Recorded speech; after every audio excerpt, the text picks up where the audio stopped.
So let's take a look at this now. The Commission of Inquiry into Violence at the Walter Sisulu University continued in the Eastern Cape today. The families of some of the students who were shot and injured in the protests at the Mthatha Campus took the stand. The commission was established following the killing of student Sisonke Mbolekwa in April during a protest over residents' concerns. It's also probing other campus-related shootings. Well, evidence leader advocate Bayethe Maswazi joins us for an update on this particular inquiry. Advocate, good evening to you. Thank you so much for joining us. You know, incredibly important and maybe not one of the most visible inquiries that we have in the country, but what a troubled university indeed, with many cases of violence. Perhaps talk to us about, before we actually get into some of the highlights of what we have heard, but why this particular inquiry is so important, especially for the families of those that have been impacted. Some commentary that you've heard from them as we've watched the inquiry do its work. Thank you for having me. The inquiry is very important for both the families and the institution. For the families, it is important because I'm sure they want to know what happened to their loved ones. They want to get to understand what are the circumstances that led to what happened, who was at fault, and what consequences are going to attend those who are found to be responsible for what happened. It is important for the institution as well, because the institution surely would want to also understand what happened and what systemic weaknesses, if I may say, caused what happened, and what are the actions that they would have to take in order to prevent what happened at the institution. So on that score, it's quite an important process. Yeah. We just want to look at some of the themes, of course, that we would hear and are hearing in this inquiry. Top of mind is, of course, the issue of security at the Walter Sisulu University, something that the retired Concord Judge Chris Jafta has not been very gentle on. For instance, the head of security, Wilelani Kuma, on the issue of the handling of the security at the university. What went particularly wrong in how the security of the university is handled, particularly when it deals with student protests on the premises? It's not just the omissions from the evidence so far, the omissions of certain individuals. It's a systemic and structural weaknesses that seems to have occurred. Possibly the total absence of constructive dispute resolution mechanisms, the absence of trust between the institution, the management of the institution, and various constituencies within the institution, including the students. So the administrative and management weaknesses within the security apparatus of the institution, those are the recurring themes that evidence so far seems to reveal, and which do not seem to capable of being refuted, or are they refutable by any of the evidence that we continue to uncover.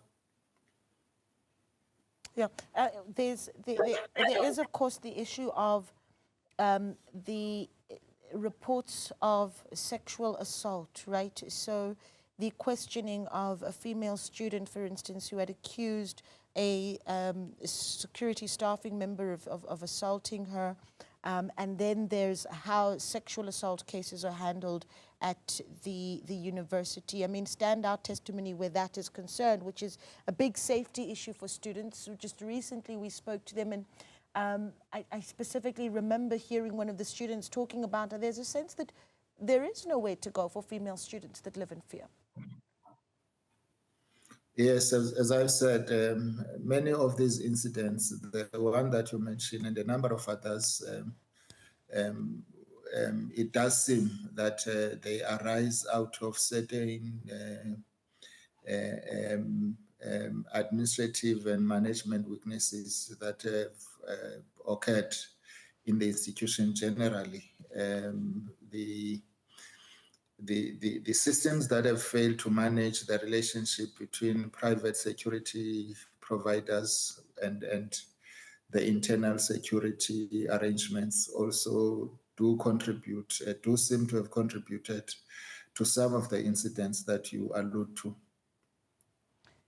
Is there perhaps an intervention that we can see as necessary to stabilize security at the university? Because it seemingly is a lot of the tension coming from the security services as well as some of the students. Is there a sense that there is work that needs to be done to bring in more policing, and what that would look like in an educational institution? Definitely, the hope, I think, even from the side of the management of the institution, is to build anew the systems that pertain to security. The commission is meant to make them better understand the problems at a micro and granular level, so as to be able to generate ideas that are going to respond positively to the problems that have attended the institution. So that is the hope, given the terms of reference of the commission and the fact that there is an expectation that the commission will have to produce certain recommendations upon the finalization of the hearings. Just in the back end, just how difficult or easy it is to also encourage those that want to step in to be able to give testimony, especially when you look at just the amount of violence that's come in. I mean, one female student alleging that they were shot by security guards while, next to a tree, for instance. And then, of course, we remember that big story of the murder of Mbolekwa, and two other students as well on that day that the country watched in absolute horror getting shot.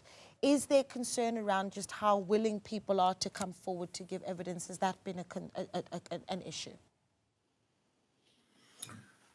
We have not really experienced reluctance on the part of many of the staff of the institution, but there has been a bit of a reluctance on the part of the students.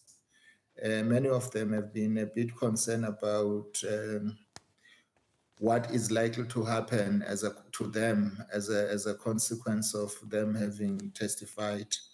And that is all the issue of the loss of trust between the students and the institution. So there is bound to be problems, or to be bound to be a measure of mistrust, even of the process itself, from the side of the students, because they might think that this is intended to catch them for purposes of disciplinary processes as a result of what may have happened during the protests. So there are some reluctances on the part of the students insofar as that is concerned, yes. Yeah, and I think one can imagine just how difficult it is for that encouragement to take place, and of course families needing to be involved. But moving forward, the sort of timeframes that we can see the continuation of the commission, and touch points that you think moving forward we really need to be able to see for the inquiry to be able to do its work. Yes, definitely. The work is continuing and evidence is being led. It's a bit too early to say what conclusions will be as a result of the hearing that is taking place, but the hope is that it will be able to generate sufficient wisdom for the institution to be able to remedy once and for all the broken trust relationship between the management and the students, the broken systems, and the broken administrative and other processes that are taking place internally within the institution. Yeah, we're going to leave it there. Thank you so much for speaking to us. Advocate Bayethe Maswazi, the evidence leader, speaking to us about the Walter Sisulu University, seeing students testifying at that commission.